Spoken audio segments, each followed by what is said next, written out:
ശ്രീജിത്ത് വീണ്ടും വീണ്ടും ഡീൽ വിവാദത്തിലേക്ക് തന്നെ അല്ലെങ്കിൽ ഡീൽ ആരോപണത്തിലേക്ക് തന്നെ ഈ തെരഞ്ഞെടുപ്പ് പ്രചാരണത്തിന്റെ മുഴുവൻ ശ്രദ്ധയും അങ്ങോട്ടേക്ക് കൊണ്ടുവരുന്ന തരത്തിലാണല്ലോ നേതാക്കൾ പ്രതികരിച്ചുകൊണ്ടേയിരിക്കുന്നത്. മുഖ്യമന്ത്രിയും പ്രതിപക്ഷ നേതാവും ഫേസ്ബുക്ക് സമൂഹ മാധ്യമങ്ങളിലും പുറത്തുമൊക്കെ ഇതേ വിഷയത്തിൽ ഏറ്റുമുട്ടൽ തുടരുന്നു. മറ്റെല്ലാ വിഷയങ്ങളും മാറി ഡീൽ എന്നത് പ്രധാനപ്പെട്ട തെരഞ്ഞെടുപ്പ് പ്രചാരണ വിഷയമായി മാറിക്കൊണ്ടിരിക്കുന്നതാണോ നമ്മൾ കാണുന്നത്? 14 ദിവസമാണ് ഇനി വോട്ടെടുപ്പിന് ബാക്കിയുള്ളത്. ശ്രീജിത്ത്,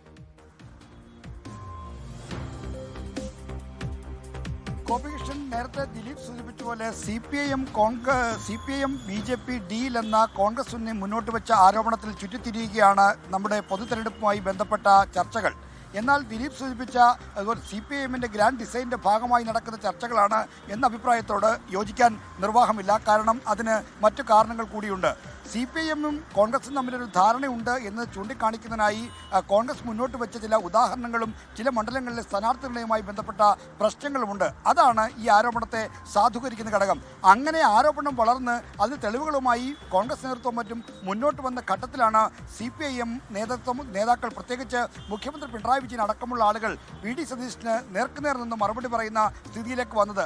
ആദ്യ ദിവസങ്ങളിൽ ആരോപണം മണ്ഡലങ്ങളെ കുറിച്ച് മാത്രം കേന്ദ്രീകരിച്ച് അങ്ങനെ ആ മണ്ഡലങ്ങളിലില്ല. ഉദാഹരണത്തിന് പാലക്കാട് NMR റസാഖ് എന്ന സ്ഥാനാർത്ഥി നല്ല സ്ഥാനാർത്ഥിയാണ്, അദ്ദേഹത്തിന് പാർട്ടി പശ്ചാത്തലം ഇല്ല എന്ന് പറയുന്നത് ശരിയല്ല തുടങ്ങിയ കാര്യങ്ങളൊക്കെ ചൂണ്ടിക്കാണിച്ചായിരുന്നു ആദ്യ ദിവസത്തെ പ്രചോദനമെങ്കിൽ പിന്നീട് ആരോപണത്തിന് തെളിവുകൾ നിരത്തിക്കൊണ്ട് തെളിവുകൾ ഒന്ന് ചൂണ്ടിക്കാണിക്കുന്ന കാര്യങ്ങളുമായി കോൺഗ്രസ് UDF മുന്നോട്ട് വന്നപ്പോൾ കൂടുതൽ കാര്യങ്ങൾ പറയാൻ CPIM നിർബന്ധിതമാകുന്ന സാഹചര്യമാണ് ഉണ്ടായത്. അങ്ങനെയാണ് ഈ ആരോപണവുമായി ബന്ധപ്പെട്ട ഒരു നേർക്കുനേർ പോരാട്ടം, അത് നേരത്തെ ദിലീപ് തന്നെ സൂചിപ്പിച്ച പോലെ മുഖ്യമന്ത്രിയും VD സതീശൻ തമ്മിൽ നേർക്കുനേർ പോരാട്ടത്തിലേക്ക് വരുന്നത്. ഇവിടെ കോൺഗ്രസിനെതിരെ മുഖ്യമന്ത്രി ചൂണ്ടിക്കാണിക്കുന്ന ഏറ്റവും പ്രധാനപ്പെട്ട കാര്യമെന്ന് പറയുന്നത് അങ്ങനെ EMSന്റെ കാലത്ത് AKGയുടെ കാലത്തൊക്കെ തന്നെ RSSുമായി സംഘപരിവാറുമായി അവർക്ക് ചെങ്ങാത്തമുണ്ടായിരുന്നു എന്നത് മാത്രമല്ല, മറിച്ച് കോലീബി സഖ്യമുണ്ട്, അതിന് പിന്നാലെ നടന്ന പല കാര്യങ്ങളുമുണ്ട്. ഇതൊക്കെയാണ് ചൂണ്ടിക്കാണിക്കുന്നത്. അതിൽ ഇപ്പോഴത്തെ നേതാവായ പ്രതിപക്ഷ നേതാവ് VD സതീശനെ പ്രതിരോധത്തിലാക്കുന്നതിന് വേണ്ടിയാണ് 2006-ൽ ഈ പറവൂർ മണ്ഡലത്തിലെ ഒരു സ്കൂളിൽ നടന്ന ചടങ്ങിൽ വെച്ച് ഗോൾ വാട്ടറുടെ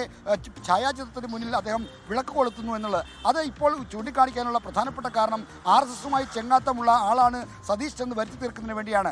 എന്നാൽ സതീഷിനാകട്ടെ മുഖ്യമന്ത്രിക്ക് മറുപടി പറയുന്ന 1977-ലെ കൂത്തുപറമ്പിലെ നിയമസഭാ തെരഞ്ഞെടുപ്പിൽ ജനസംഘം കൂടി ഉൾപ്പെട്ട ജനതാ പാർട്ടിയുടെ പിന്തുണ സ്വീകരിച്ചതാണ്. ജനസംഘം അടക്കമുള്ള പാർട്ടികൾ എന്തുകൊണ്ടാണ് ഇല്ലാതായതെന്ന് ചോദിച്ചാൽ അതിനകത്ത് ഡ്യുവൽ മെമ്പർഷിപ്പ്, അതായത് ഇരട്ട അംഗത്വം എന്നൊരു പ്രശ്നം ഉയർന്നു വന്നപ്പോഴാണ് ഒരേ സമയം RSSലും ഒരേ സമയം ഈ ജനതാ പാർട്ടിയിലും പ്രവർത്തിക്കുക എങ്ങനെ സാധ്യമാകുമെന്ന ചോദ്യം ഉയർന്നു വന്നപ്പോഴാണ് ജനതാ പാർട്ടിയിൽ ആന്തരിക സംഘർഷങ്ങൾ ഉയർന്നു വന്നതെന്ന കാര്യം കൂടി നമ്മൾ വിസ്മരിക്കരുത്. അപ്പോൾ ആ ഘട്ടത്തിൽ ആണ് അത്തരം കാര്യങ്ങൾ ചൂണ്ടിക്കാണിച്ചുകൊണ്ടാണ് സതീശൻ പറയുന്നത്. മാത്രമല്ല RSSന്റെ ഏജന്റാണ്, ലക്ഷണമൊത്ത ഏജന്റാണ് മുഖ്യമന്ത്രി എന്ന ഗുരുതരമായ ആക്ഷേപം കൂടി മുന്നോട്ട് വെക്കുന്നു.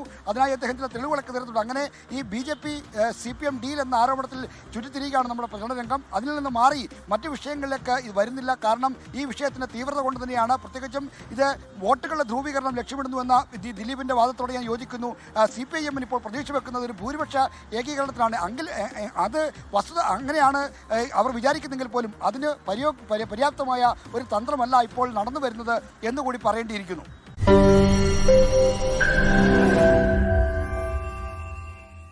ലോകത്തെവിടെയായാലും ഏത് സമയത്തും 24 വാർത്തകളും ഓഗ്മെന്റഡ് റിയാലിറ്റി പാക്കേജുകളും എക്സ്പ്ലെയിനറുകളും വിശദമായി കാണാൻ ഞങ്ങളുടെ YouTube ചാനൽ നിങ്ങൾക്ക് സബ്സ്ക്രൈബ് ചെയ്യാം.